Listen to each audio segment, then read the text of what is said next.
to have such a fun show tonight. Are you excited? Yes. First, we have a really hilarious woman down here from Portland. She was one of Willamette Weekly's top 5 funniest people. You're going to love her so much.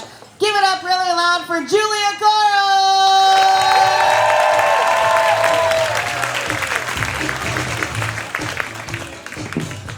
Keep it going for Angie. You guys, I am having such a great day today. Okay, so I live in Portland, and I had to go get some Diet Cokes at the corner store. And I don't know if you've been there. I live off of 82nd Street, which is the street walking street. You know what I mean? I like to be close to work. And so while I was going to the store, I was crossing the street, and this houseless gentleman came up to me, and he was like, "Do you have Crystal?" And I looked at him dazed, and he's like, "Do you have Crystal?" He did that.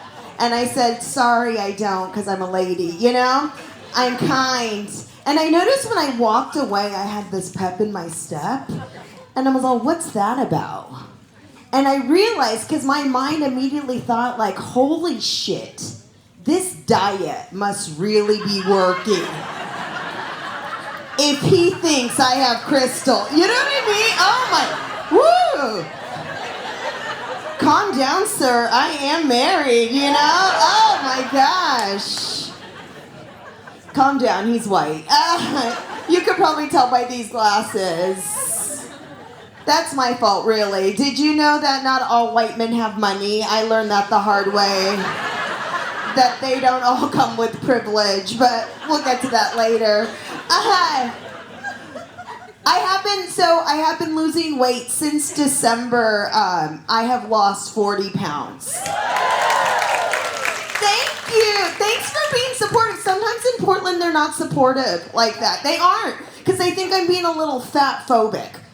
They pull back. I'll give you an example. I was doing an all-feminist comedy show, because they asked me, because I have white pubic hairs. And while I was doing this show, this white hipster bitch, she kind of looked like you. It's not you, but I am getting triggered. She stood up during my set, and she was like, "Boo, you don't need to lose weight. You're gorgeous." And it's like, yeah, no shit, bitch, I have eyes. You know what I mean? I have glasses. Because I'm not trying to lose weight because I have low self-esteem, you know? I'm just trying to tie my shoe without getting a cramp. And if I want to be honest, what really happened was I got high in December, and I watched a bunch of TikToks, and I don't know if you saw that TikTok that said that an asteroid might kill us all. And I was getting all paranoid, and when I was all scared, I was like, fuck, if that happens, my dying wish is just to see my clit one last time, you know? And I think that's feminist. And so, I'm a goal-oriented person, so I made a New Year's resolution come January 1st. My goal was to be hot again, but real hot, not Portland hot. Because there's a difference. I know I'm Portland hot. I know. This week we had a heat wave. I was at the nude beach. My titties were out. I was getting fingered in that algae water. I know. A line started to form. You know, people wanted to turn, and that's a Portland 10. But once I jump in the car and I hit the suburbs, I'm a 4 again, and I don't like that. I want to be universally adored, because I was once universally hot. I was. I moved to the Pacific Northwest 15 years ago. I moved from LA looking like Selena, and now I stand before you looking like Yolanda. And that hurts, because you're laughing way too hard. I saw you. Someone's going to need to perform the Heimlich. That is not good. That bitch almost got out on parole. I was like, holy shit, I need to get on Ozempic stats. And if you're not laughing, go to the bathroom right now and Google that. That is a fucking funny joke. My culture is your culture. It's a J-Lo movie. Do you guys like my bangs? I just got them done today. All right, I guess not. All right. Do you guys want to hear the story of how I got bangs? All right, okay, I'm going to tell you anyways. Okay. I wasn't raised with a father. And it's not because he was a deadbeat. It's because he had raging schizophrenia. And really that has nothing to do with the story, but when I see a bunch of white people, I like them to know that fact so they know I'm not a statistic, you know? So when I was 12 years old, my mom gave me the sex talk. She gave me the birds and the bees talk. And she said, hey, Julia, if you're gonna think about having sex in the city we live in, do not have sex with any Mexicans who live here. Because your dad's family lives here and they fuck like rabbits. And they are everywhere and you're probably related to them. And this was before 23andMe. You know what I mean? This is crazy. This is why in therapy I learned is my origin story of why I like pink dick. Like, really. If you were to write all my sexual history down right now, it would read like the end credits of a Wes Anderson film. A lot of white guys with glasses. Some brown, some women, but mostly white. Okay. So I had only made out with one Mexican my whole life. After Sadie Hawkins, he used a lot of tongue. I never went back. Never. Okay, so recently in the last 6 years, all of my dad's family have added me on Facebook. They send me Venmos for my birthday. The trauma's healed, really. They are great. I feel good already. And I'm 42. I'm an elder millennial, so I love Facebook, even though it's shit. It's a garbage app, whatever. So every morning I wake up, I drink coffee, I smoke a joint, and I scroll the app. And you know how no one's on there anymore. We've added everybody we want. So on people you may know, it's people you don't want to know.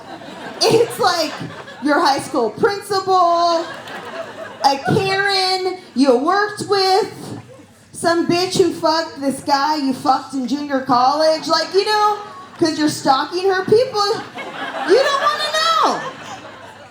So picture it. 2 days ago, I'm full forehead, smoking a joint, drinking a coffee, and I'm scrolling, and up pops a new person on people you may know.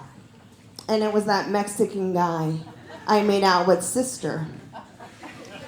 And we had 30 mutual friends. 15 from high school.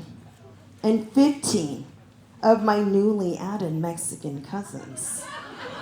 And if you're doing the math, because I see your mouth's open, I think my mom was right. I think I made out with my cousin. And that is why I got these bangs. Honestly, I've been I can't get a therapist appointment. I've been in my head, and I feel like you guys like me, and I feel like I can ask you this question. Do you guys think that's incest?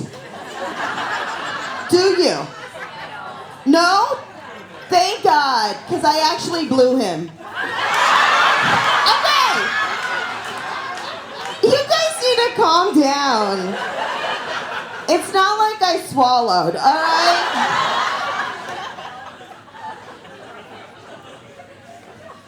I swallowed. You know, I did! I didn't have a dad! Were you not paying attention to that? My girlfriend was like, stop telling that story. I was like, I can't. It gets me so wet, you know? It's the only way I'm going to be able to come now again.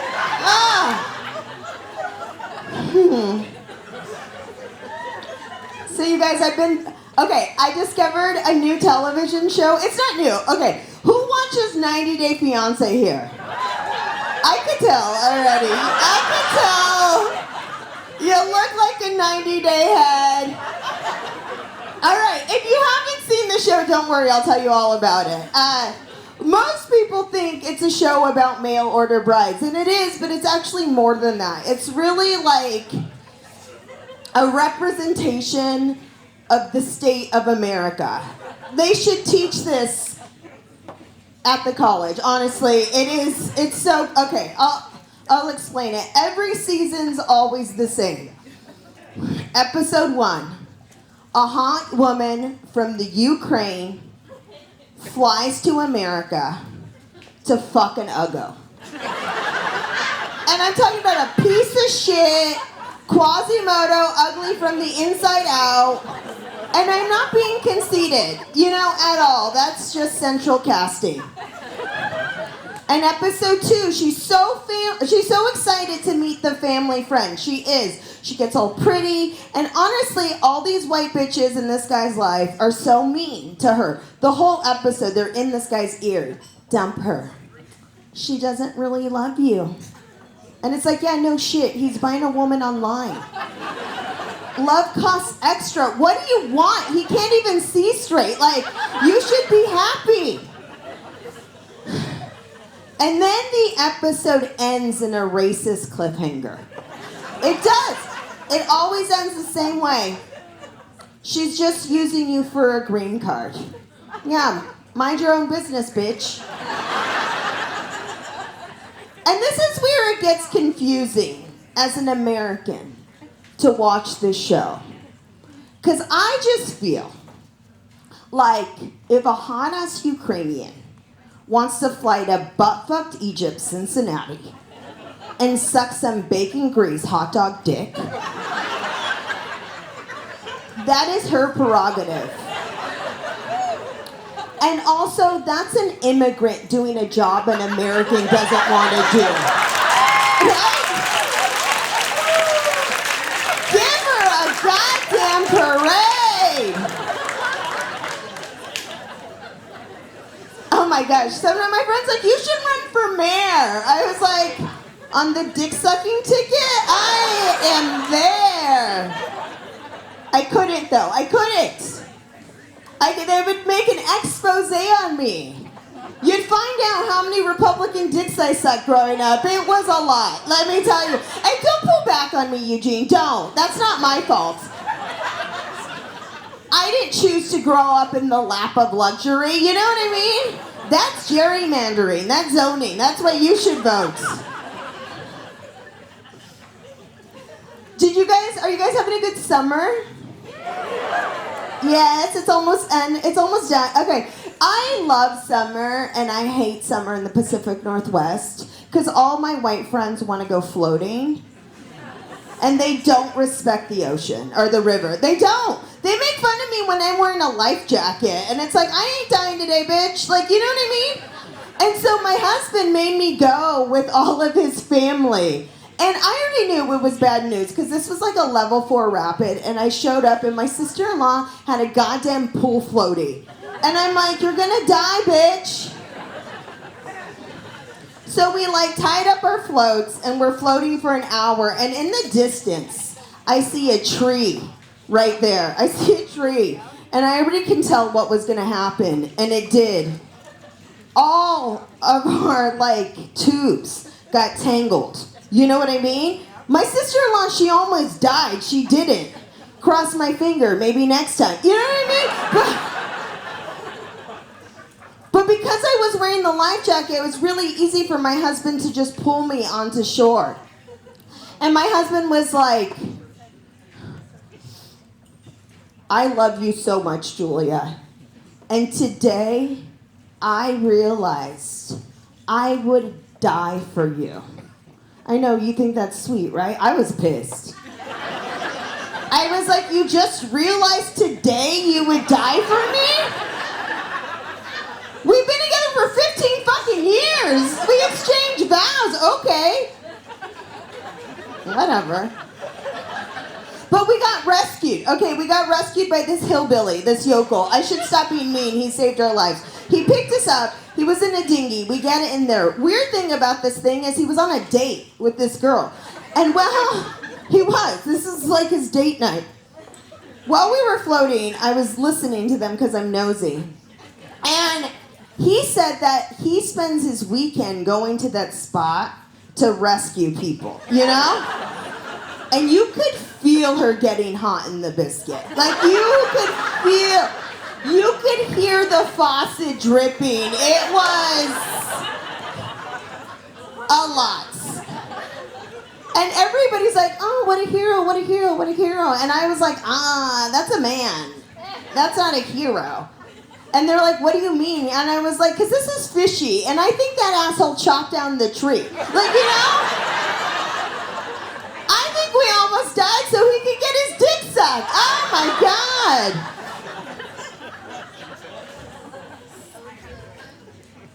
I am married. I'm married, I already told you, to a white man, and I'm Mexican. And Mexican and white people, we were raised culturally different. I'm learning this.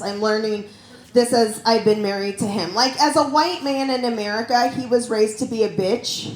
I'm sorry, I mean sensitive. He was raised to be sensitive. And as a Mexican, I was raised to be a bitch. Same word, different meanings. But Mexicans show love by being mean to each other. And every morning, my mom would roast me. She would. I would wake up every morning with my mom calling me fat. And I would start crying. And she would be like, Mija, take a joke. And I was like, okay. So I toughened up and I became a cunt. And it's cute sometimes. But the other day, me and my husband were making breakfast in the kitchen, and I was roasting him, and I was on fire. I was getting him really good, and I know I was getting him good because, like, I peed a little bit and I felt it. You know, that's how funny I was being. And I should have realized that I was, like, hitting a nerve because he started making eggs like he was flipping pancakes. You know what I mean? And I must have hit a sore spot because all of a sudden he threw his spatula down. And he was like, Julia, I need you to stop right now. I need you to act like my wife and not my frat brother. And I was like, that's cute. You really think we'd be in the same fraternity? Because I don't, because you're a nerd, and I got him again. Thank you.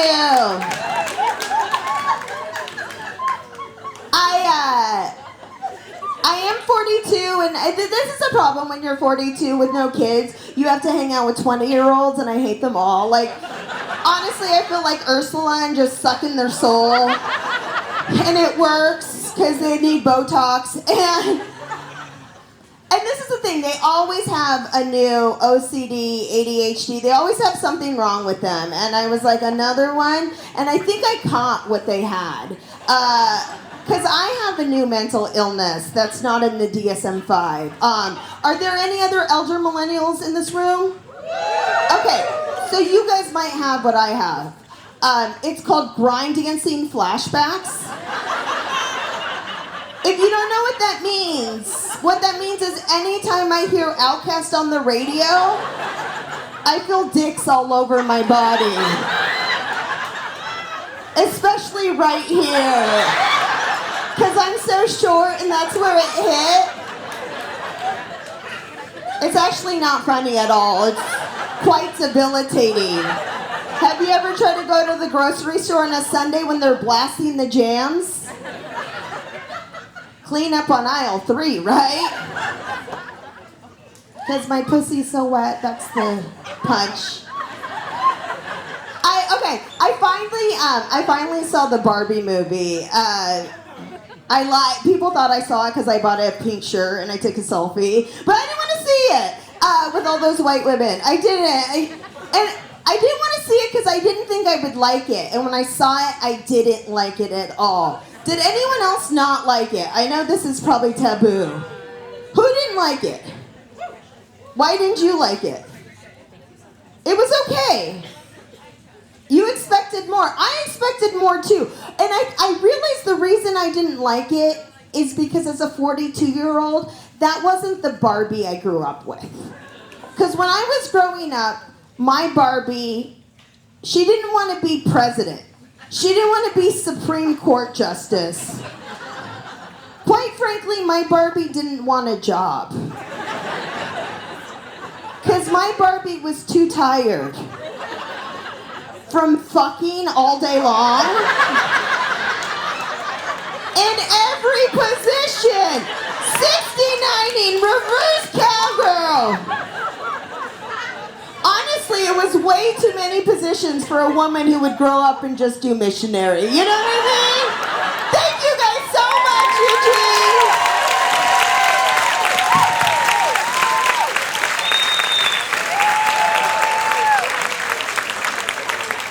One more time for Julia Corral, everybody. See, I told you she was funny. I don't lie. She's very funny. Are you ready for your headliner? Whoa, I guess so. Let's see here. How do you know him? You know him from Netflix as a joke. He has a